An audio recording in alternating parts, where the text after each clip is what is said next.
بسم اللہ الرحمن الرحیم۔ گزشتہ ہفتے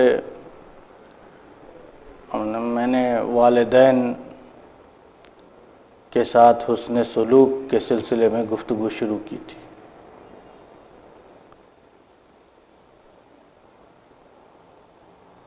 والدین کے ساتھ حسن سلوک کے سلسلے میں مختلف فضائل، آخرت میں بھی اجر و ثواب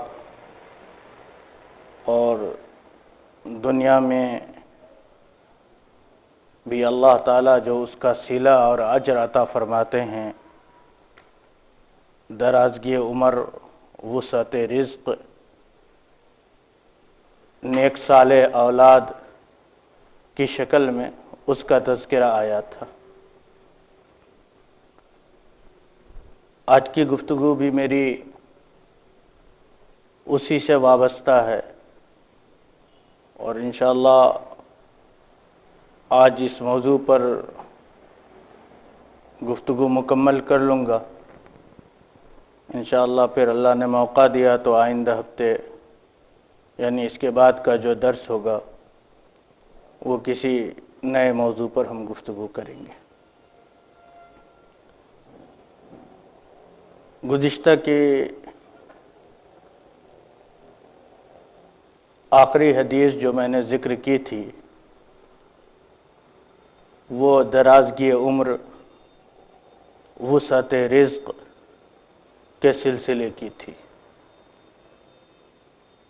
اس وقت میرے سامنے ایک حدیث ہے،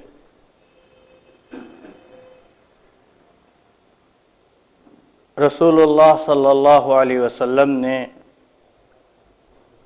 ارشاد فرمایا، لا يرد القدر الا الدعاء ولا يزيد في العمر الا البر وان الرجل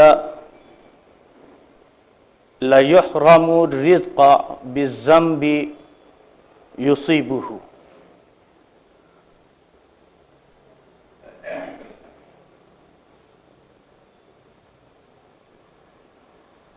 کہ دعا تقدیر کو بدل دیتی ہے۔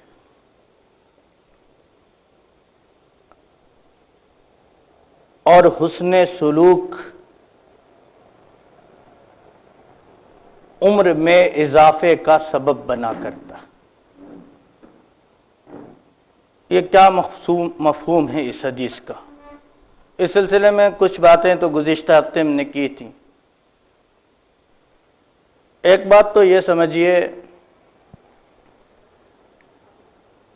کہ در حقیقت اس دو حدیث کے ذریعے سے رسول اللہ صلی اللہ علیہ وسلم اپنی اس ارشاد کے ذریعے سے دعا کی قوت، اس کی تاثیر، اس کی عظمت کی طرف رہنمائی فرما رہے ہیں۔ بہت سارے مواقع پر ہوتا ہے لوگ عبادات کی طرف تو توجہ دیتے ہیں، مختلف اعمال خیر کی طرف، صالحہ کی طرف بھی توجہ دیتے ہیں، لیکن مختلف وجوہات کی بنا پر اللہ تعالیٰ کے سامنے الہا و زاری، گر گرانا، ہاتھ اٹھا کر اس سے مانگنا اور دیر تک مانگتے رہنا، اس میں انسان کوتاہی کرتا ہے۔ حالانکہ اللہ تعالیٰ دعا کی بنیاد پر وہ ساری چیزیں انسان کو عطا فرماتے ہیں جو اس کے علاوہ اور بہت سارے اعمال کی بنیاد پر بھی نہیں ملتی ہیں۔ رسول اکرم صلی اللہ علیہ وسلم نے اس کی طرف بہت زیادہ توجہ دلائی ہے۔ دیکھیے، تقدیرات تو اللہ کی طرف سے لکھی ہوئی ہیں، جو چیزیں مقدر ہیں وہ مقدر ہیں، لیکن آپ سب جانتے ہیں ایک آدمی بیمار پڑتا ہے تو وہ علاج و معالجہ کراتا ہے، ڈاکٹر کے پاس جاتا ہے، بہتر سے بہتر ڈاکٹر کا انتخاب کرتا ہے، ایک کے پاس نہ ہوا تو دوسرے کے پاس جاتا ہے، اور یہ سب حدیث میں منقول ہے، رسول اللہ صلی اللہ علیہ وسلم نے اسی کی طرف رہنمائی کی ہے۔ ایک سے دوسرے ڈاکٹر کے پاس بھی جانے کی رہنمائی ہے، اور علاج و معالجے کے لیے بہترین سے بہترین اور اعلیٰ درجے کے ڈاکٹر کے پاس جس کی تشخیص اور تجویز عمدہ ہو، اس کے پاس جانے کے بھی آپ صلی اللہ علیہ وسلم نے رہنمائی فرمائی ہے۔ یہ توکل کے منافی نہیں ہے، یہ تقدیر کے خلاف نہیں ہے، میں کہنا یہی چاہتا ہوں۔ شفا اللہ کی ذات دیتی ہے، صحت اللہ کی طرف ملتا ہے، لیکن اللہ نے یہ مقدر کیا ہے کہ اس آدمی نے اگر علاج و معالجہ کیا اور یہ ان اسباب کو اختیار کرتا ہے تو اس کو شفا ملے گی، اور اگر نہیں کرتا ہے تو پھر اس کو شفا نہیں ملے گی۔ تو آپ کا بیماری کے بعد ڈاکٹر کے پاس جانا، علاج و معالجہ کی کوشش کرنا، اپنی حد تک جد و جہد کرنا، یہ بھی تقدیرات میں ہی داخل ہے۔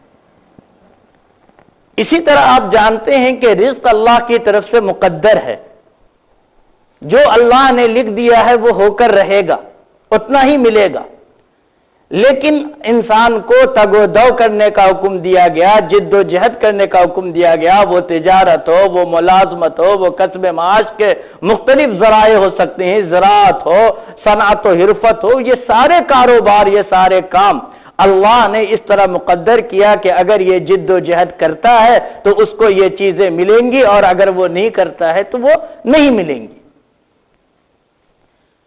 اسی طرح آپ یہ سمجھ لیجئے کہ اللہ نے یہ مقدر کیا ہے کہ بندے کو اگر یہ تکالیف اور پریشانی آتی ہیں اور وہ میری طرف رجوع کرتا ہے، مجھ سے مانگتا ہے، مجھ سے دعائیں کرتا ہے، میرے سامنے الہا زاری کرتا ہے، میرے سامنے ہاتھ پھیلاتا ہے، میرے سامنے گر گراتا ہے، میں اس کو یہ چیزیں دوں گا، اور اگر وہ نہیں طلب کرتا ہے تو میں نہیں دوں گا۔ رسول اکرم صلی اللہ علیہ وسلم نے اسی بات کو بیان فرمایا، لا يرد القدر الا الدعاء، کہ دعا تقدیر کو بدل دیتی ہے۔ مفہوم اس کا یہی ہے کہ اگر کوئی آدمی دعا کرتا ہے تو دوسری صورتیں برآمد ہوں گی جو اللہ نے دعا کے نتیجے میں لکھا ہے، اور اگر وہ دعا نہیں کرتا ہے تو دعا کے نتیجے میں جو چیزیں ملنا مقدر تھیں، کیونکہ اس نے دعا نہیں کیا اس لیے وہ چیز اس کو نہیں ملے گی۔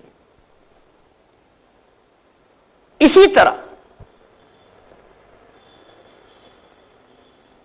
حسن سلوک، بہتر رویہ، اچھا برتاؤ، عمدہ طریقہ والدین کے ساتھ ہو یا دیگر اعزاء و اقارب کے ساتھ، دیگر ناطے والوں کے ساتھ، دیگر رشتہ داروں کے ساتھ، انسانیت کے ساتھ، میں چاہتا ہوں کہ ان تمام چیزوں پہ آپ سے گفتگو کروں آئندہ دروس میں۔ یہ وہ چیزیں ہیں جس پر رسول اللہ صلی اللہ علیہ وسلم نے فرمایا کہ عمر میں اضافے کا یہ سبب بنتا ہے۔ اب عمر بھی مقدر ہے، لیکن اللہ نے اسی طرح اس کو لکھا، اس کو بولتے ہیں تقدیر معلق۔ اللہ تعالیٰ نے اضافہ عمر کو وابستہ کیا ہے حسن سلوک کے ساتھ، جیسے اللہ نے اضافہ مال کو وابستہ کیا ہے حسن سلوک کے ساتھ۔ اللہ تعالیٰ نے تکلیف کے دور ہونے کو معلق کیا ہے دعا کے ساتھ۔ اللہ نے تکلیف کے دور ہونے کو معلق کیا ہے علاج و معالجہ اور اس کے اسباب کے اختیار کرنے کے ساتھ۔ تو یہ فرمایا آپ صلی اللہ علیہ وسلم نے کہ حسن سلوک، بہتر رویہ اور اچھا طریقہ یہ وہ چیزیں ہیں جو انسان کے عمر میں اضافے کا سبب بنتی ہیں۔ اب اللہ نے یہ لکھا کہ اگر وہ حسن سلوک کرتا ہے تو اس کی عمر 90 سال ہوگی، میں نے گزشتہ بھی ذکر کیا تھا، اور اگر وہ ان طریقوں کو اختیار نہیں کرتا ہے، بہتر رویہ اختیار نہیں کرتا ہے، تو 70 سال ہوگی۔ تو تقدیر میں تبدیلی نہیں ہو رہی ہے، جو اللہ نے لکھا ہے وہی چیزیں واقع ہو رہی ہے، لیکن اللہ نے لکھا اس کو اس طریقے سے۔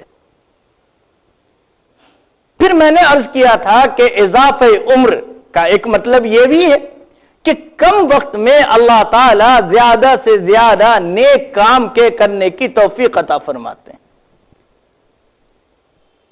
اللہ تعالیٰ نیک نامی عطا فرماتے ہیں۔ اس کے اس دنیا سے رخصت ہو جانے کے بعد بھی لوگ اس کا ذکر خیر فرماتے ہیں، اچھے سے نام لیتے ہیں، عمدہ اس کا تذکرہ کرتے ہیں، لوگوں کے دل و دماغ میں وہ صاحب زندہ رہتے ہیں۔ اگرچہ کہ ہمارے سامنے نہیں ہے، ہم سینکڑوں لوگوں کو روزانہ یاد کرتے ہیں، ان کے لیے دعائیں کرتے ہیں، ان کا بہتر طریقے پہ تذکرہ کرتے ہیں۔ یہ کیا ہے؟ ان کے نیک اعمال۔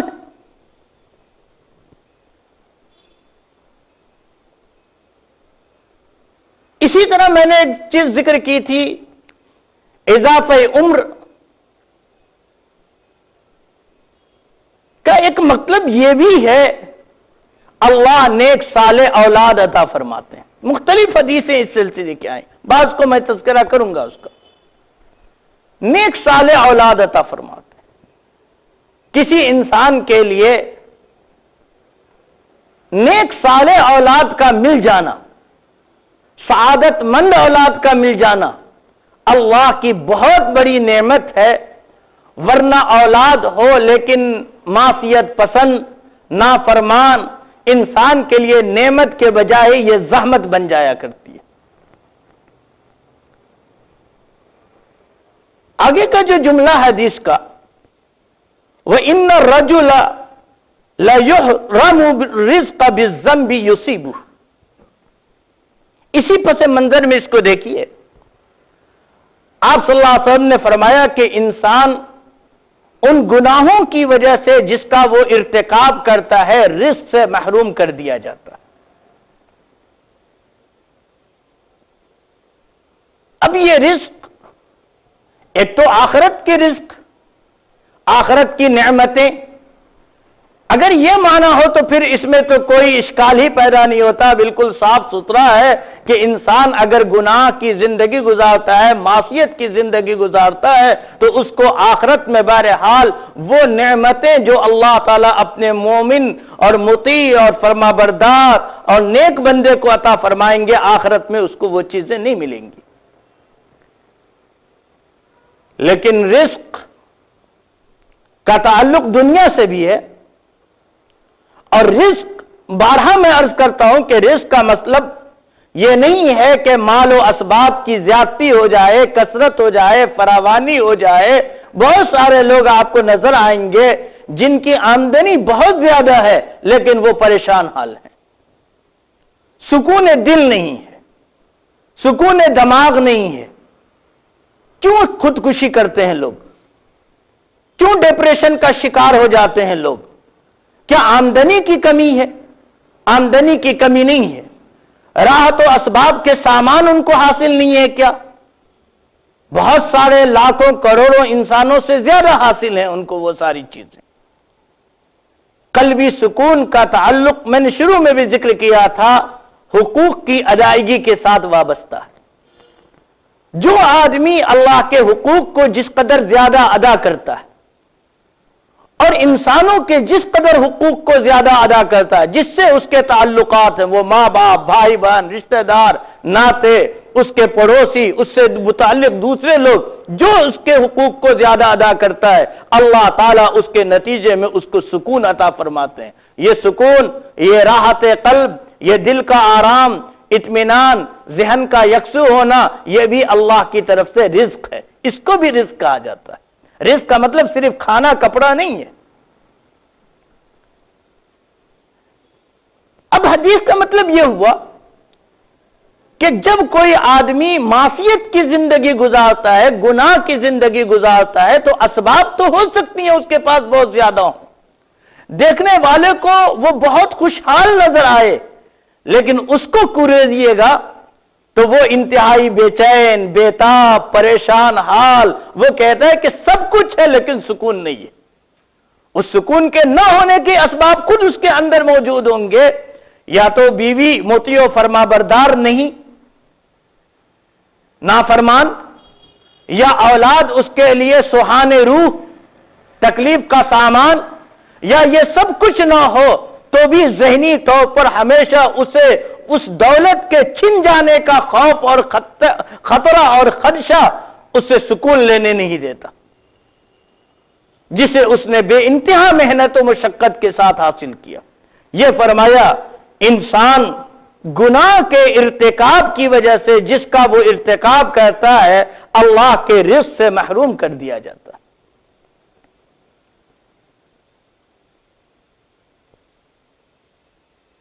والدین کی خدمت اور خصوصاً والدہ کی خدمت رحمت الہی کے حصول کا ذریعہ بنتا ہے۔ جیسے معصیت، گناہ میں ذکر کر رہا ہوں، یہ رزق سے محرومی کا ذریعہ، بے کیفی کا ذریعہ، بے سکونی کا ذریعہ بنتا ہے، اسی طریقے سے والدین کے ساتھ حسن سلوک اور خصوصاً والدہ کے ساتھ بہتر رویہ، عمدہ طریقہ، اچھا طریقہ، یہ اللہ کی رحمت کے حصول کا ذریعہ بنتا ہے۔ اب ظاہر سی بات، جس شخص کی طرف رحمت الہی متوجہ ہو، جو شخص اللہ کی رحمت کے اندر ہو، اس کو سکون، اطمینان، خوشی و مسرت کیوں حاصل نہیں ہوگی؟ دیکھیے، رسول اکرم صلی اللہ علیہ وسلم کے پاس ایک صاحب آئے، یہ روایت ہے، ترمذی نے اس کو روایت کیا، وعن ابن عمر ان رجلا اتى النبي صلی اللہ علیہ وسلم فقال، ایک صاحب رسول اکرم صلی اللہ علیہ وسلم کی خدمت میں آئے، انہوں نے عرض کیا، یا رسول اللہ انی اصبت ذنبا عظیما، اے اللہ کے رسول صلی اللہ علیہ وسلم مجھ سے ایک بڑا گناہ سرزد ہو گیا، فہل لی من توبہ، تو کیا کوئی ایسی چیز ہے، کوئی ایسا عمل ہے کہ جس پر میں عمل کروں تو اس کی وجہ سے میری توبہ قبول کر لی جائے، یعنی اللہ کی طرف سے معافی اس پر مل جائے؟ اب دیکھیے، میں تھوڑی سی وضاحت آپ سے یہ کروں کہ توبہ کی قبولیت کیا چیز ہوتی ہے۔ توبہ کی قبولیت کا مطلب یہ ہوتا ہے کہ اللہ تعالی گناہ کے اثرات کو ختم کر دیں، مٹا دیں، اور اس کی طرف اپنی رحمت کو متوجہ فرما دیں، یہی مطلب ہوتا ہے نا توبہ کا۔ تو انہوں نے پوچھا کہ اے اللہ کے رسول صلی اللہ علیہ وسلم، کیا میرے لیے، مجھ سے کوئی ایک گناہ، بڑا گناہ سرزد ہو گیا ہے، کیا میرے لیے کوئی توبہ کی صورت ہے، یعنی کوئی ایسا عمل ہے جس پر میں عمل کروں تو اللہ میری توبہ کو قبول فرما لیں، یعنی بالفاظ دیگر رحمت الہی میری طرف متوجہ ہو جائے؟ اب ایک بات تو یہاں یاد رکھیے، سوال کرنے والے صحابی ہیں، اور صحابہ کا مزاج یہ تھا کہ چھوٹی سی بھی غلطی اگر ان سے سرزد ہو جاتی نا تو ان کے دل پر اس کا بڑا گہرا اثر ہوا کرتا تھا۔ یہ خود بعض صحابہ سے یہ قول منقول ہے، دوسری جگہ ہم دیکھتے ہیں ایک صحابی اپنے ساتھیوں سے یعنی تابعین سے کہتے ہیں کہ تم لوگ بہت سارے وہ اعمال کرتے ہو جس کی تم کو کوئی پرواہ نہیں ہوتی ہے، حالانکہ رسول اکرم صلی اللہ علیہ وسلم کے زمانے میں ہم انہیں مہلکات میں سے شمار کیا کرتے تھے، ہلاک کر دینے والی چیزوں میں سے شمار کیا کرتے تھے۔ یعنی مزاج بدل گیا، حالات بدل گئے، لوگ گناہ کرتے ہیں لیکن ان کو اپنے گناہ کے کرنے کا احساس نہیں ہوتا۔ صحابہ کا یہ مزاج نہیں تھا، ان کے ہاں چھوٹی چھوٹی غلطی بھی اگر کسی سے سرزد ہو جاتی تو بے انتہا شرمندہ ہوتے، نادم ہوتے۔ ذرا سی آپ دیکھتے نا وہ حدیث آپ کے سامنے آئی ہوگی کہ رسول اکرم صلی اللہ علیہ وسلم کی مجلس سے اٹھ کر گھر میں جاتے ہیں تو وہ کیفیت دل کی جو مجلس نبوی میں ہے تو وہ نہیں پائی جاتی، تو کہتے ہیں نافق حنظلہ، حنظلہ تو منافق ہو گیا۔ اب اس پریشان رسول اکرم صلی اللہ علیہ وسلم کی خدمت میں پہنچے، کہا کہ منافق ہو گیا، حنظلہ تو منافق ہو گیا۔ حضور نے کہا ارے بات کیا ہے بھائی؟ تو انہوں نے کہا کہ اللہ کے رسول صلی اللہ علیہ وسلم جب آپ کی مجلس میں ہم ہوتے ہیں تو اس وقت دل کی کیفیت ایسی ہوتی ہے کہ جیسے اللہ کی یہ جنت اور جہنم یہ ساری چیزیں ہمارے سامنے ہیں، استحضار کی کیفیت۔ لیکن جب ہم اپنے گھر میں جاتے ہیں، بیوی بچوں وغیرہ میں مشغول ہوتے ہیں تو وہ کیفیت دل کی نہیں ہوتی ہے، بدل جاتی ہے، ہم اس میں تبدیلی پاتے ہیں، تو ایسا محسوس ہو جائے کہ جیسے حنظلہ منافق ہو گیا۔ حضور صلی اللہ علیہ وسلم نے فرمایا کہ ساعۃ و ساعۃ، کبھی ایسا بھی ہوتا ہے اور کبھی ویسا بھی ہوتا ہے۔ اگر ایک ہی طرح کی کیفیت ہر وقت تمہاری باقی رہے تو پھر فرشتے تم سے راستے میں مصافحہ کریں۔ آدمی کے لیے بہرحال کیفیت، یہ صحابہ کا مزاج میں آپ کو بتا رہا ہوں، ذرا سی کیفیت کی تبدیلی سے۔ تو یہاں یہ بات اسی کو سمجھیے، اصل میں کہنا یہ چاہتا ہوں یہ کوئی بہت بڑا گناہ کبیرہ نہیں ہوا تھا، وہ تو چھوٹا گناہ تھا، گناہ صغیرہ ہی کا ارتکاب ہوا تھا، لیکن اپنے کمال ایمان، جذبہ ایمان کی بنیاد پر ان کو ایسا لگ رہا کہ مجھ سے بہت بڑی غلطی سرزد ہو گئی، تو حضور صلی اللہ علیہ وسلم کے سامنے وہ اس چیز کا اظہار کر رہے ہیں۔ لیکن اصل مقصود میرا بتانا یہ کہ جواب دیکھیے حضور صلی اللہ علیہ وسلم کیا فرماتے ہیں۔ آپ صلی اللہ علیہ وسلم نے ان سے اس سوال کے جواب میں پوچھا، وہ پوچھتے کیا تھے؟ اے اللہ کے رسول صلی اللہ علیہ وسلم، کوئی ایسا مجھ سے ایک بڑا گناہ سرزد ہو گیا، کوئی ایسا عمل ہے جس پر میں عمل کروں تو اللہ میری توبہ کو قبول کر لے، یعنی رحمت الہی میری طرف متوجہ ہو جائے؟ یہ سوال تھا، اور حضور صلی اللہ علیہ وسلم جواب میں پوچھتے ہیں ہل لک من امین، کیا تمہاری والدہ با حیات ہیں؟ قال لا، انہوں نے کہا کہ نہیں اے اللہ کے رسول صلی اللہ علیہ وسلم، یعنی وہ اس دنیا سے رخصت فرما گئے۔ آپ نے فرمایا کہ وَهَلْ لَكَ مِنْ خَالَةٍ، کیا تمہاری خالہ با حیات ہیں؟ انہوں نے کہا کہ نام، ہاں وہ با حیات ہیں۔ آپ نے فرمایا فَبَرَّهَا، والدہ کے ساتھ بہتر، خالہ کے ساتھ بہتر رویہ اختیار کرو، عمدہ سلوک کرو۔ گویا آپ صلی اللہ علیہ وسلم نے اس بات کی طرف رہنمائی کی کہ اگر کوئی شخص اپنی والدہ کے ساتھ، اور اگر والدہ نہ ہو تو خالہ کے ساتھ، گویا خالہ بھی ماں کے مرتبے میں، ماں کے درجے میں ہے، تو ان کے ساتھ اگر کوئی آدمی بہتر رویہ اختیار کرتا ہے، عمدہ سلوک کرتا ہے، اچھا برتاؤ کا معاملہ کرتا ہے، فرما برداری، اطاعت، خدمت، ان کو خوش رکھنا، ان کی تکلیف کو دور کرنا، ضروریات کی تکمیل کرنا، اگر کوئی شخص یہ کرتا ہے تو یہ اللہ کی رحمت کے حصول کا ذریعہ بنتا ہے، رحمت الہی اس کی طرف متوجہ ہوتی ہے۔ یہ حدیث اس پر دلالت کرتی۔ ایک بہت اہم چیز دیکھیے، والدین کی خدمت نہ صرف یہ کہ وسعت رزق، وسعت عمر، رحمت الہی کے حصول کا ذریعہ ہے،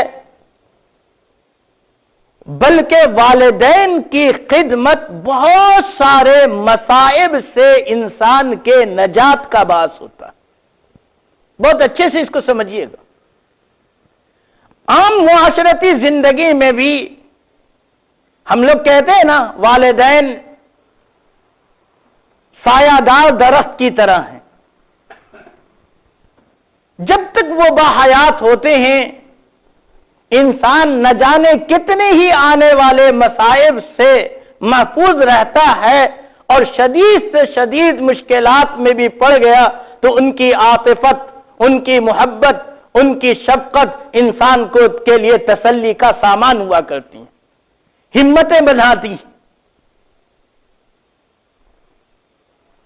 اسی طریقے سے ان کی خدمت مصائب کا بھی، وہ ضروری نہیں ہے کہ انسان کو وہ مصائب نظر آئیں، لیکن والدین کی خدمت، ان کی دعائیں، ان کے ساتھ بہتر رویہ، اچھا سلوک، مصائب کے دفعہ کا، مصائب کے دور ہونے کا ذریعہ بنتی ہیں۔ اس وقت ہمارا خاندانی بکھراؤ کا نظام ہے، انتشار کا نظام ہے، لوگ تنہا جینے کو پسند کرتے ہیں۔ اس نے کتنی ہی مفاسد کو جنم دیا، کتنی ہی خرابیوں کو پیدا کیا، اور اس کے نتیجے میں ہر آدمی ذہنی بے سکونی کا شکار ہے۔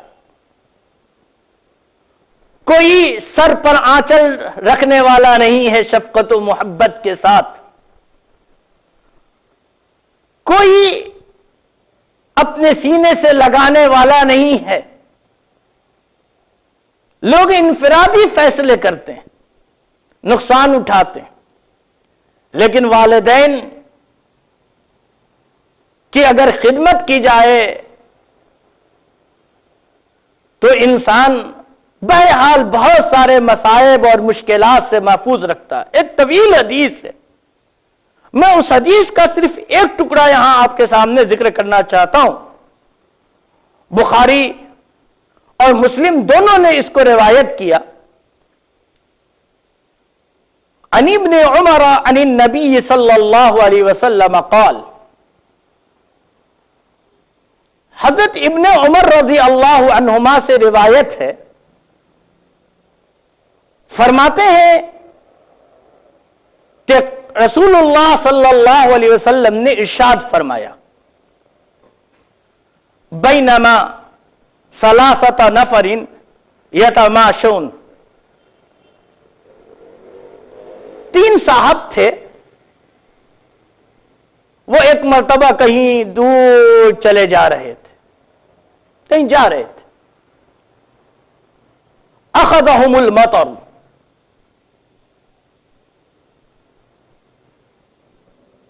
اچانک بارش نے انہیں آ پکڑا، یعنی شدید قسم کی۔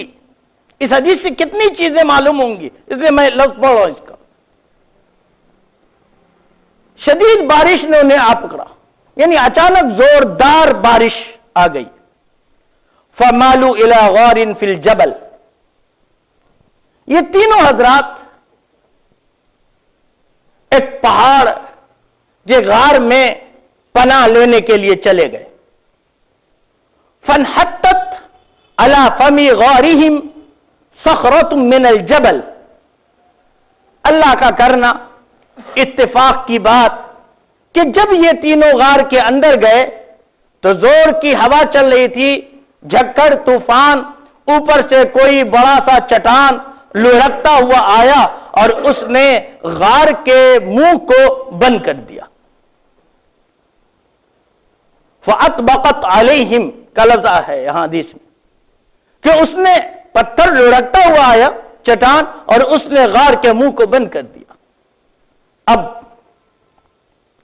یہ ایسی مصیبت جس سے کوئی نجات کی صورت نہیں نظر آ رہی ہے، غور کیجیے گا، یہاں کوئی چھٹکارے کی صورت نہیں نظر آ رہی ہے، یعنی جان کے لالے پڑ گئے۔ یہ تین افراد اندر غار میں، اور اتنے بڑے چٹان کو وہ کیسے ہٹا سکتے ہیں؟ گویا زندگی سے مایوسی کی کیفیت پیدا ہو رہی ہے۔ فقال بعضهم لبعض، توجہ دیجیے اس پر، کیا کرنا چاہیے ایسے مواقع پر؟ میں وہ بھی بتانا چاہتا ہوں آپ کو۔ اگر زندگی کے ایسے مواقع آ جائیں جب انسان پریشان حال ہو، ہر طرف تاریکی چھائی ہوئی ہو، کہیں اسے کوئی روشنی نظر نہ آتی ہو، کوئی راستہ اسے نجات کا نہ ملتا ہو، اس پریشانی اور مشکلات سے نکلنے کی کوئی صورت اسے نظر نہ آتی ہو، ایک بندہ مومن کو ایسے حالات میں ایک تو پہلی چیز کہ اپنے اعمال کی طرف نظر ثانی کرنا چاہیے کہ کہیں اس کی کسی غلطی سے، وہ حقوق العباد میں کوتاہی یا حقوق اللہ میں کوتاہی کی وجہ سے یہ حالات تو نہیں پیش آ رہے ہیں، مجھ سے کسی کے حق میں کوئی زیادتی تو نہیں ہو گئی، میں نے کوئی ایسی حرکت تو نہیں کر دی ہے جس کی وجہ سے اللہ تعالیٰ کا عذاب مجھ پر مسلط ہو گیا. بنیادی طریقہ یہی ہے. پھر اللہ کی طرف رجوع کرنا چاہیے، اس سے دعائیں کرنی چاہیے، اور دعاؤں میں صاف لفظ میں کہوں، اس وقت دعاؤں میں اپنے ان اعمال کا وسیلہ بھی دے سکتے ہیں، وسیلہ دینا چاہیے، حوالہ دینا چاہیے جن اعمال کو اس نے محض اللہ کی رضا کے حصول کے لیے کیا. ان اعمال کے کرتے ہوئے اسے دنیا کا فائدہ مقصود نہ ہو، اس نے ان اعمال کے کرتے ہوئے شہرت، نام آوری، عزت، لوگوں میں چرچا یہ مقصود نہ رہا ہو، محض اللہ کے لیے اس نے وہ عمل کیا ہو، اور ایسے موقع پر اللہ تعالیٰ اس کے ان دعاؤں کو قبول بھی فرماتے ہیں. ایک بات یہ بھی ہمیں سمجھ میں آتی ہے، آپ سب بھائی ہیں، آپ انسان کو اپنی زندگی میں کچھ ایسے بھی عمل کرنے چاہیے جو اس نے خالص اللہ کے لیے کیے ہوں اور کوئی دوسرا مقصود نہ رہا، لوجہ اللہ، خالص لوجہ اللہ، تاکہ مشکل کے حالات میں اس کے یہ اعمال اس کے کام آ سکیں، مصائب سے رکاوٹ کا ذریعہ بن سکیں. یہ موقع ان کے ساتھ یہی ہے، یہ تاریکی ہر طرف سے چھائی ہوئی ہے.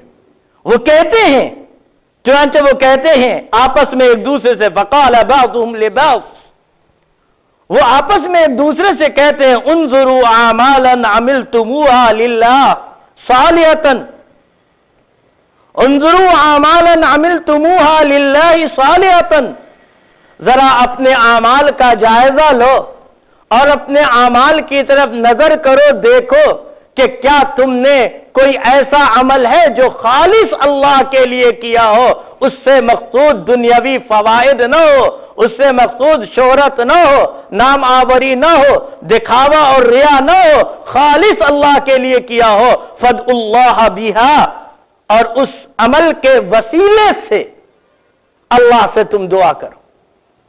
یہ حدیث یہاں ذکر کرنا رسول اللہ صلی اللہ علیہ وسلم کا، اور اللہ کی طرف سے ان کے مصائب کو دور کر دینا اس بات پر دلالت کرتا ہے کہ نیک اعمال کے وسیلے سے دعا کرنا درست ہے. یہ مسئلہ بھی واضح ہوتا ہے.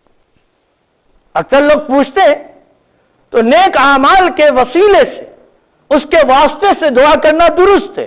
چنانچہ کہتے ہیں کہ اپنے اعمال پر نظر کرو، فَادْعُوا اللَّهَ بِهَا، اور اللہ تعالیٰ سے اس کے ذریعے سے دعا مانگو، لَعَلَّهُ يُفَرِّجُهَا، ممکن ہے کہ اللہ تعالیٰ اس کو ہم سے دور کر دے، راستے کو کھول دے، اس کو ہٹا دے. فَقَالَ أَحَدُهُمْ، چنانچہ ان میں سے ایک صاحب اللہ کے سامنے عرض کرتے ہیں، دعا کرتے ہیں، اور یہ کہتے ہیں، اللہم انہو کان لی والدان شیخان، انہو کان لی والدان شیخان کبیران. الہی، میرے بوڑھے والدین تھے، والدان شیخان کبیران، میرے بوڑھے والدین تھے، بوڑھے ضعیف العمر. ولی صبیۃ صغار، میرے چھوٹے چھوٹے چند بچے بھی تھے. کنت ارعی علیہم، میں ان لوگوں کی کفالت کے لیے، ان کی ضروریات زندگی کی تکمیل کے لیے، ان کے رزق کے انتظام کے لیے بکریاں چرایا کرتا تھا. انہی بکریوں کو چرا کر گویا اسی کے دودھ سے میں اپنے والدین، اپنے بچوں، اہل خانہ کی ضروریات کی تکمیل کیا کرتا تھا. فَإِذَا رُحْتُ عَلَيْهِمْ فَحَلَبْتُ بَدَأْتُ بِوَالِدَيَّ أَسْقِيهِمَا قَبْلَ وَلَدِي.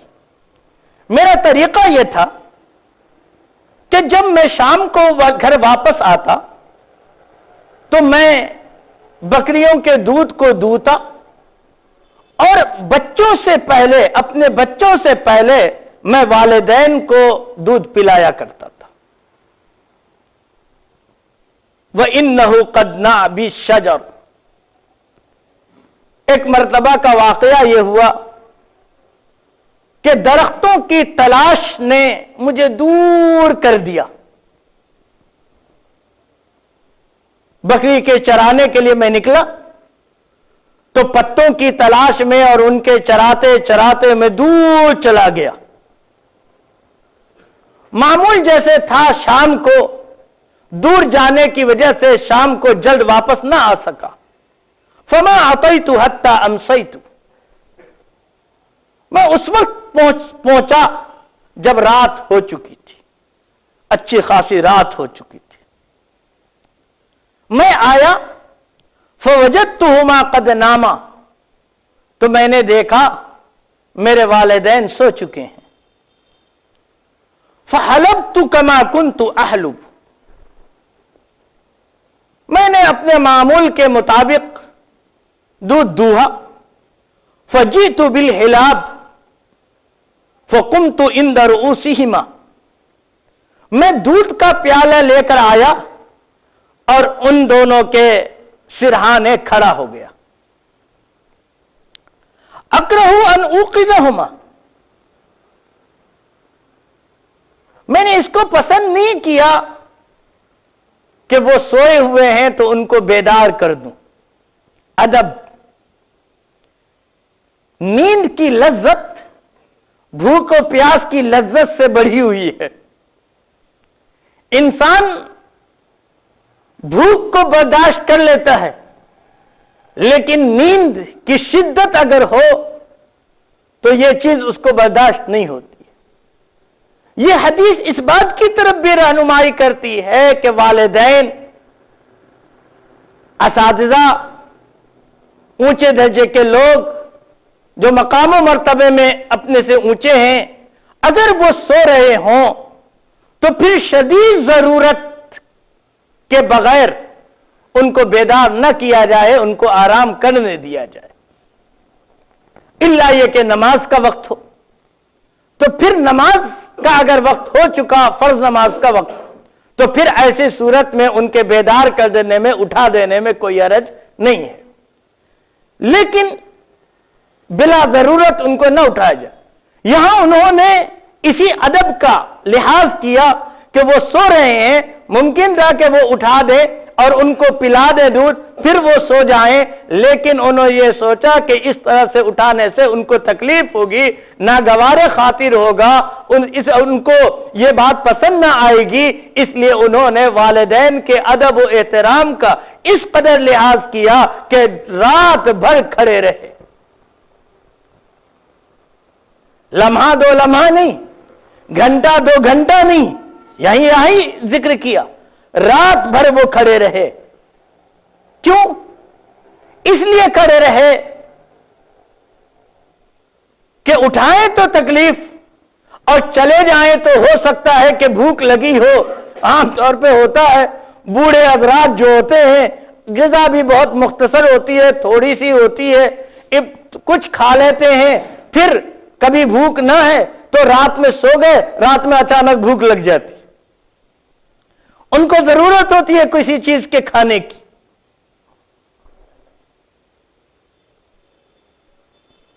اب اگر یہ اٹھیں گے اور ان کو شدید بھوک لگی ہوئی ہوگی، میں چلا جاؤں گا تو یہ تلاش کریں گے، تکلیف ہوگی، پریشان ہوں گے، اس لیے وہ انتظار میں کہ اٹھے تو میں ان کو دودھ پلا دوں، تو نہ گئے نہ اٹھایا۔ فرماتے ہیں اکرہ ان اوقظہما، میں نے اس بات کو ناپسند کیا کہ ان دونوں کو بیدار کروں۔ وَأَكْرَهُ أَنْ أَبْدَعَ بِالصَّبِيَّةِ، اور میں نے اس بات کو بھی ناپسند کیا کہ والدین کو دودھ پلانے سے پہلے اپنے بچوں کو دودھ پلا دوں۔ یہ شرعی طور پر لازم نہیں ہے، واجب نہیں ہے، کہ اگر گھر میں سارے لوگ ہوں، والدین بھی ہوں، بچے بھی ہوں، تو پہلے والدین ہی کو کھلایا جائے، پھر بچوں کو، چھوٹے بچوں کو کھلایا جائے؟ یہ کوئی ایسی بات نہیں ہے، ضروری نہیں ہے۔ چھوٹے بچے ہیں، بھوک لگ گئی ہے، جو بھی ہے وہ کھا لیں گے، لیکن بہرحال یہ ان کا مزاج، ان کا اپنا طریقہ تھا۔ انہوں نے پسند نہیں کیا کہ جو روز کا معمول ہے کہ والدین کو کھلانے سے پہلے اپنے بچوں کو میں کیسے کھلا دوں، یہ ان کا مزاج۔ انہوں نے کہا کہ میں نے اس بات کو ناپسند کیا کہ انا ابدأ الصبیۃ قبلہما، کہ میں بچوں سے، والدین سے پہلے اپنے بچوں کو دودھ پلا دوں۔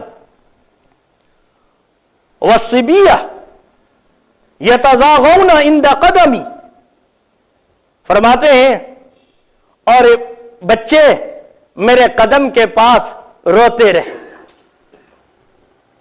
چھوٹے بچے بھوک سے بلبلاتے ہیں، روتے ہیں۔ یتزاغون کا معنی یہی ہے، بلبلانا۔ بچے بھوک سے روتے رہے، بلبلاتے رہے۔ عام حکم وہی ہے کہ پلا دیا جائے گا بچوں کو۔ فلم یزل ذالک دابی و دابہم، کہتے ہیں کہ میں بھی اسی طرح کھڑا رہا اور وہ اسی طرح سوتے رہے، حتی طلع الفجر، یہاں تک کہ صبح ہو گئی۔ رات بھر اسی طرح کھڑے رہے۔ یہ ادب، یہ احترام، یہ حسن سلوک، یہ بہتر رویہ، یہ اللہ رب العزت کے سامنے اس کو پیش کیا، اپنے اس عمل کو پیش کیا۔ ظاہر سی بات ہے یہ گھر کے اندر کی بات ہے، اس میں شہرت، نام و نمود، ریا، دکھاوا یا ان کی خدمت سے کوئی دنیاوی فائدہ، یہ ساری کوئی چیز مقصود نہیں، سوائے والدین کے ساتھ حسن سلوک، اللہ کی رضا اس کے ذریعے سے حاصل کرنے کے، اور کیا مقصد ہو سکتا ہے یہاں؟ چنانچہ اب وہ کہتے ہیں فَإِن كُنْتَ تَعْلَمُ أَنِّي فَعَلْتُ ذَلِكَ ابْتِغَاءَ وَجْهِكَ، اے اللہ اگر آپ جانتے ہیں کہ یہ کام میں نے محض آپ کی رضا کے حصول کے لیے کیا ہے، فَفْرُجْ لَنَا فُرْجَةً نَرَى مِنْهَا السَّمَاءَ، تو اے اللہ ہم سے اس پتھر کو اتنا ہٹا دیجئے کہ ہم آسمان کو دیکھ لیں۔ اتنا ہی مانگا تھا۔ فَفَرَّجَ اللَّهُ لَهُمْ، تو اللہ تعالیٰ نے ان سے اس پتھر کو اتنا کھول دیا، حتی یرون السماء، یہاں تک کہ وہ آسمان کو دیکھنے لگے۔ اب جو کچھ طلب کیا اور جو کچھ اللہ سے مانگا، اللہ نے اس دعا کو قبول بھی فرمایا۔ دو چیزیں بہت واضح طور پر معلوم ہوئی۔ ایک بات یہ معلوم ہوئی کہ اعمال صالحہ کو وسیلہ بنانا، اس کا حوالہ دے کر دعا کرنا، یہ درست ہے۔ اگر یہ چیز درست نہ ہوتی تو حضور صلی اللہ علیہ وسلم بطریق تعریف کے، مدح کے طور پر اس کو یہاں پر ذکر کیوں کرتے؟ آپ صلی اللہ علیہ وسلم کا کسی عمل کو ذکر کرنا اور بطور تعریف کے ذکر کرنا، یہ اس بات پر دلالت کرتا ہے کہ اگرچہ کہ یہ سابقہ امت کے کسی فرد کا کام ہے، یہ بنی اسرائیل کے کوئی فرد تھے، لیکن اپنے نیک اعمال کو وسیلہ بنانا اور اس کا حوالہ دینا، اس اللہ کے پاس اس کے ذریعے سے مصائب کے دور کرنے کی درخواست کرنا، یہ درست ہے۔ یہاں سے ایک بات یہ معلوم ہوئی۔ دوسری بات یہ معلوم ہوئی کہ دیکھیے مصیبت میں ہے، پریشانی میں ہے، اور اس پریشانی میں والدین کی خدمت کا انہوں نے حوالہ دیا، اور گویا یہ خدمت مقبول تھی، اللہ نے اس پریشانی کو دور کر دیا۔ تو یہ معلوم ہوا کہ والدین کی خدمت مصائب کے دور ہونے کا ذریعہ ہوا کرتی، پریشانی کے دور ہونے کا ذریعہ ہوا کرتی۔ ایک بات یہ بھی ہے، جن حضرات کے والدین باحیات ہیں، بہرحال ان کے لیے بہت سارے مواقع ہیں حسن سلوک کا، بہتر سلوک کا۔ ان کے لیے ابھی بہت ساری گنجائشیں ہیں، وہ جنت بھی حاصل کر سکتے ہیں، اور اگر کوئی محروم القسمت ہو تو جنت سے محروم بھی ہو سکتا ہے۔ لیکن وہ حضرات جن کے والدین اس دنیا سے رخصت فرما گئے، ظاہر سی بات ہے رسول اکرم صلی اللہ علیہ وسلم کی جو تعلیمات ہیں، آپ نے جو رہنمائی کی ہے، وہ ہر فرد کے لیے رہنمائی ہے۔ وہ کیا کریں؟ وہ حضرات جن کے والدین انتقال کر گئے ہیں، انتقال کے بعد والدین کی اس دنیا سے رخصت ہو جانے کے بعد بھی کچھ اعمال ایسے ہیں جس کی اگر وہ پابندی کریں، جس پر عمل کریں، جس پر مواظبت اختیار کریں، تو وہ اللہ کے یہاں بھی نیک اور صالح اولاد کی حیثیت سے لکھے جائیں گے، اور ان کے یہ اعمال ان کے لیے آخرت میں اجر و ثواب کے حصول کا ذریعہ بھی بنے گا۔ ایک دل کی خلش ہوتی ہے نا کہ اب میرے لیے تو یہ مواقع نہیں ہیں، یہ دل کی خلش بھی دور ہوگی، کمی ہوگی۔ حضرت ابو اسید الصاعدی سے روایت ہے، ابن ماجہ نے اس کو روایت کیا، فرماتے ہیں بینا نحن عند رسول اللہ صلی اللہ علیہ وسلم، ایک موقع پر ہم لوگ رسول اکرم صلی اللہ علیہ وسلم کے پاس بیٹھے ہوئے تھے، یعنی حضور ہے، صحابہ ہیں، مجلس جمی ہوئی ہے۔ اذ جاء رجل من بنی سلمہ، مدینے کے مختلف قبائل تھے، ان قبائل میں ایک قبیلہ تھا بنو سلمہ کا، تو اس قبیلے بنو سلمہ کے ایک فرد مجلس نبوی میں حاضر ہوئے، تشریف لائے، اور انہوں نے آپ صلی اللہ علیہ وسلم سے ایک سوال کیا، بڑا زبردست سوال۔ انہوں نے حضور صلی اللہ علیہ وسلم سے پوچھا، عرض کیا، فقال یا رسول اللہ هل بقي من بر ابوي شيء ابرهما به بعد موتهما۔ دیکھیے سوال کا مطلب کیا ہے، مقصود کیا ہے؟ اے اللہ کے رسول صلی اللہ علیہ وسلم، میرے والدین جب تک باحیات تھے، اس دنیا میں تھے، زندہ تھے، میں ان کے ساتھ حسن سلوک کا برتاؤ کیا کرتا تھا، اچھا رویہ اختیار کیا کرتا تھا، میں ان کی اطاعت فرما برداری کیا کرتا تھا، لیکن اب وہ اس دنیا سے رخصت فرما چکے ہیں، اب وہ والدین میری اس دنیا میں باقی نہ رہیں، تو کیا کوئی ایسا عمل ہے کہ جس پر اگر میں عمل کروں ان کے انتقال کے بعد تو بھی وہ حسن سلوک کے دائرے میں آئے، یہ والدین کے ساتھ حسن سلوک کہلائے؟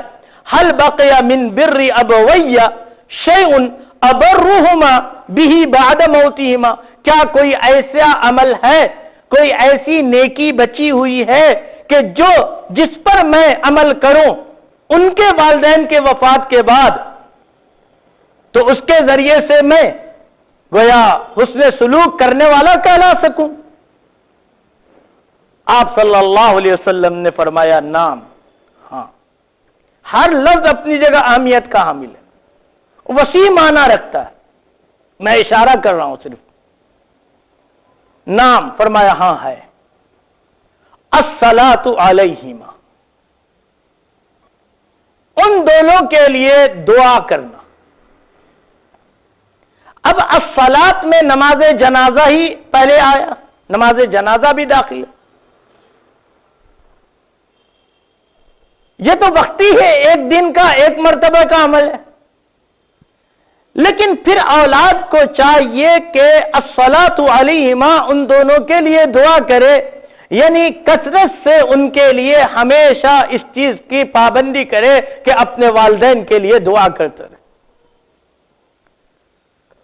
والاستغفار لہما، اسی کے ساتھ لفظ آ رہا، اور ان کے لیے مغفرت کا طلب کرنا۔ تو دعا اور مغفرت، دیکھیے ایک چیز کیا ہے، مغفرت کا مطلب ہے کہ والدین سے اگر کوئی غلطی ہو گئی ہے، کوتاہی سرزد ہو گئی ہے، بحیثیت انسان کے ظاہر سی بات ہے کہ بہت ساری کوتاہیاں ہو سکتی ہیں، اللہ تعالیٰ سے ان کے لیے معافی کی درخواست کرنا، معافی طلب کرنا، مغفرت کو طلب کرنا کہ والدین سے جو لغزشیں ہو گئی، غلطی ہو گئی، کوتاہیاں ہو گئی، آپ کے حق میں ہو گئی، انسانوں کے حق میں ہو گئی، ہمیں معلوم نہیں ہے، آپ کو علم ہے، آپ ان کو معاف فرما دیجئے، یا جو کوتاہی ہو گئی ہے ہمیں توفیق دیجئے کہ ہم اس کی تلافی کر سکیں۔ یہ ہے استغفار۔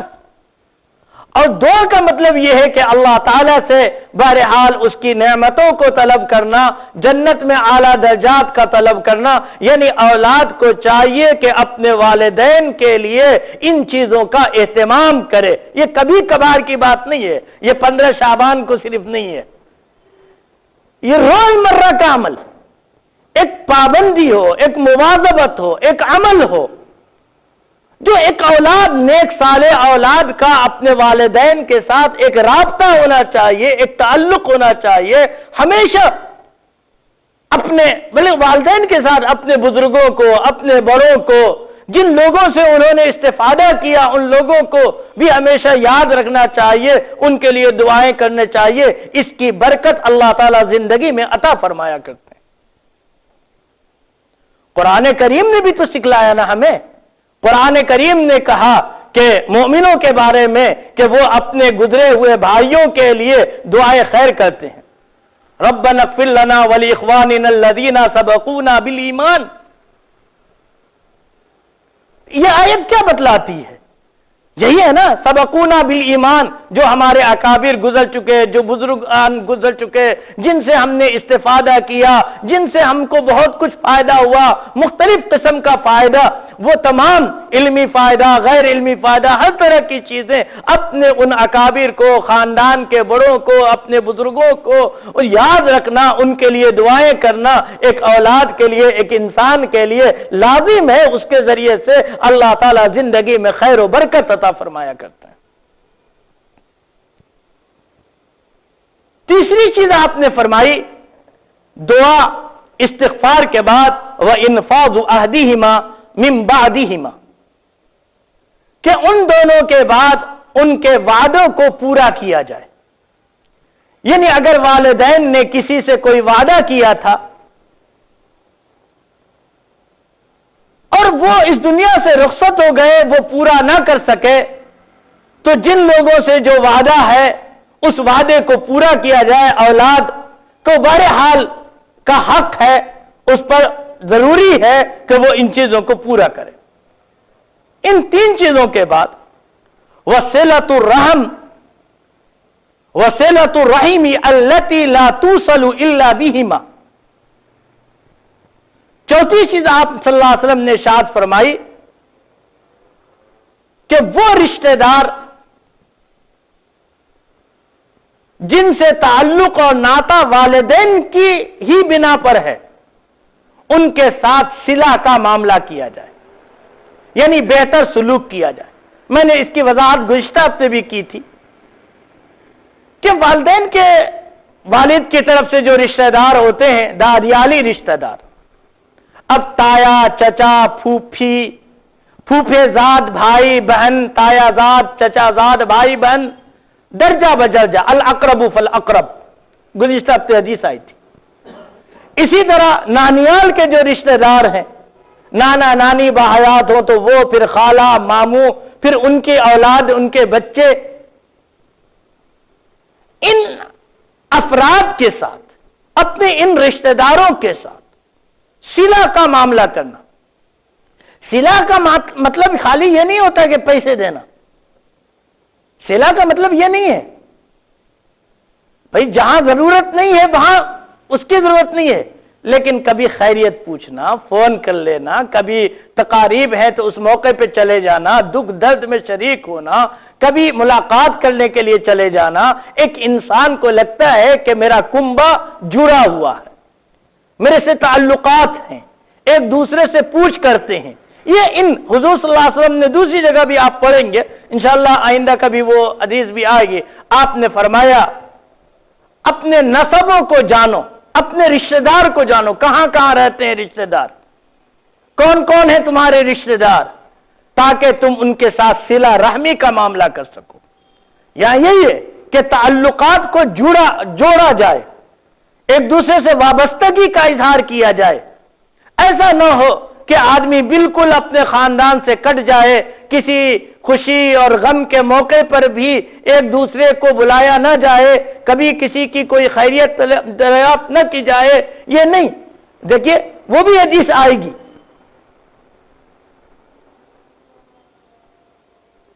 رسول اللہ صلی اللہ علیہ وسلم فرمایا، حدیث قدسی ہے، آپ صلی اللہ علیہ وسلم نے ارشاد فرمایا، رحم رشتہ داری رحمان سے مشتق ہے، اللہ کی ذات سے۔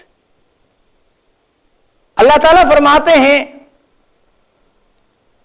کہ جو اس کو جوڑے گا میں اس کو اپنی رحمت سے جوڑوں گا، من وصلہ وصلہ اللہ، جو رشتے کو جوڑے گا اللہ تعالیٰ اس کو اپنی رحمت سے جوڑے گا، ومن قطعہ قطعہ اللہ، جو رشتے کو کاٹے گا اللہ تعالیٰ اس کو اپنی رحمت سے کاٹ دیں گے۔ امام بخاری نے المفرد میں الادب المفرد میں یہ حدیث نقل کی۔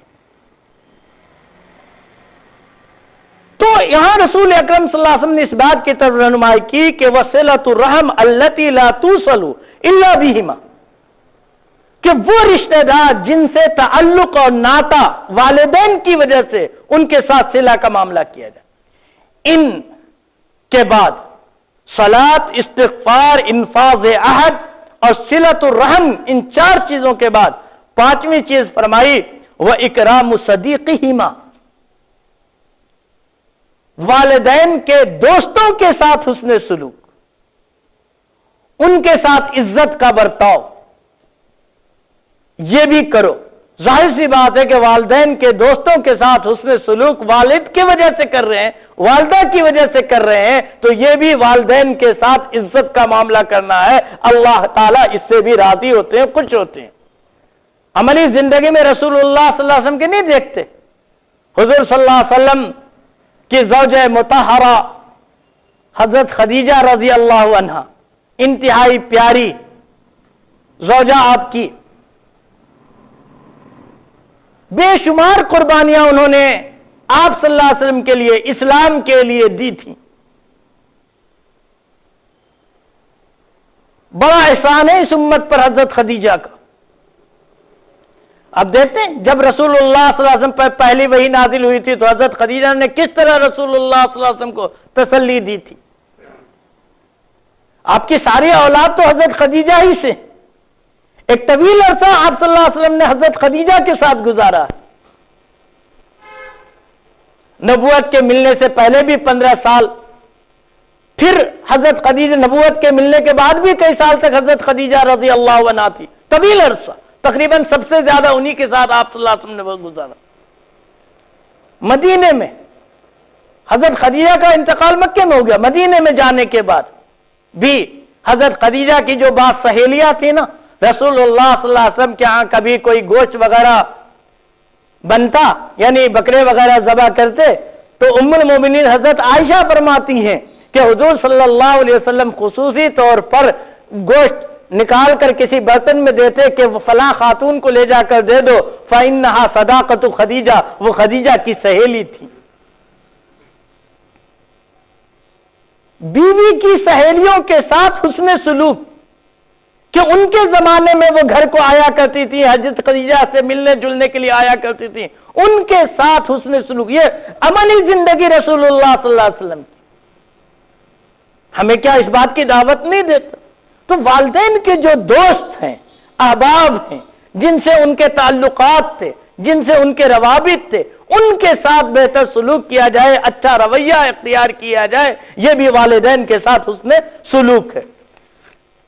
میں تقریباً اس موضوع پہ تو ساری گفتگو ہو گئی، ایک دو باتوں کی طرف مختصراً بس اشارہ کر دیتا ہوں۔ والدین کی قبروں پر بھی کثرت سے جانا چاہیے۔ میں کچھ جزیات بس چند منٹوں میں ختم کرتا ہوں، اس کو 5 منٹ میں جانا چاہیے۔ ان کے لیے دعا وہاں جا کر بھی کرنی چاہیے، وہاں کچھ دیر بیٹھنا چاہیے، قرآن کریم کی کچھ آیتیں پڑھنی چاہیے۔ دیکھیے حضرت ابو ہریرہ رضی اللہ عنہ سے روایت ہے، میں صرف اس کا ایک حصہ ذکر کرتا ہوں۔ وہ کہتے ہیں کہ حضور اکرم صلی اللہ علیہ وسلم اپنی والدہ کی قبر پر گئے، پھر ظاہر سی بات والدہ ہیں تو رونے لگے۔ حدیث کا لفظ ہے زار النبی صلی اللہ علیہ وسلم قبر امی فبکا وَأَبْكَى مَنْ حَوْلَهُ، اب جب حضور رونے لگے تو حضور کے اطراف میں جو صحابہ بیٹھے ہوئے تھے وہ حضور کو دیکھ کر وہ بھی رونے لگے۔ حضور اکرم صلی اللہ علیہ وسلم نے اس موقع پہ فرمایا کہ میں نے اللہ رب العزت سے اس بات کی درخواست کی، خواہش کی کہ میں اپنی والدہ کے لیے استغفار کروں، مجھے اس کی اجازت تو نہیں دی گئی لیکن مجھے اس بات کی اجازت دی گئی وَاسْتَأْذَنْتُهُ فِي أَنْ أَزُورَ قَبْرَهَا، میں نے اللہ تعالیٰ سے اس بات کی درخواست کی کہ میں والدہ کی قبر کی زیارت کیا کروں، فَأَذِنَ لِي، مجھے اس بات کی اجازت دی گئی۔ پھر آپ فرماتے ہیں فَزُورُوا الْقُبُورَ، تم قبروں کی زیارت کیا کرو، قبروں پر جایا کرو، کبھی کبھار جایا کرو، فَإِنَّهَا تُذَكِّرُ الْمَوْتَ، اس لیے کہ وہ انسان کو موت یاد دلاتی ہے۔ تو ایک تعلق، ایک نسبت والدین کے ساتھ یہ بھی ہے۔ حضرت ابن عباس کا ایک قول کتابوں میں نقل کیا گیا، انہوں نے فرمایا کہ لا عالم عملا اقرب الى اللہ عز وجل من بر الوالدہ، میں والدہ کے ساتھ حسن سلوک سے بڑھ کر کسی بھی ایسے عمل کو نہیں جانتا جو انسان کو اللہ سے قربت عطا کرے، یعنی اللہ سے قربت عطا کرنے والی چیز سب سے زیادہ والدہ کی خدمت ہے، ان کے ساتھ حسن سلوک ہے۔ آپ نے گزشتہ ہفتے پڑھا اللہ کی رضا والدین کی رضا کے ساتھ ہے، اللہ کی ناراضگی والدین کی ناراضگی کے ساتھ ہے۔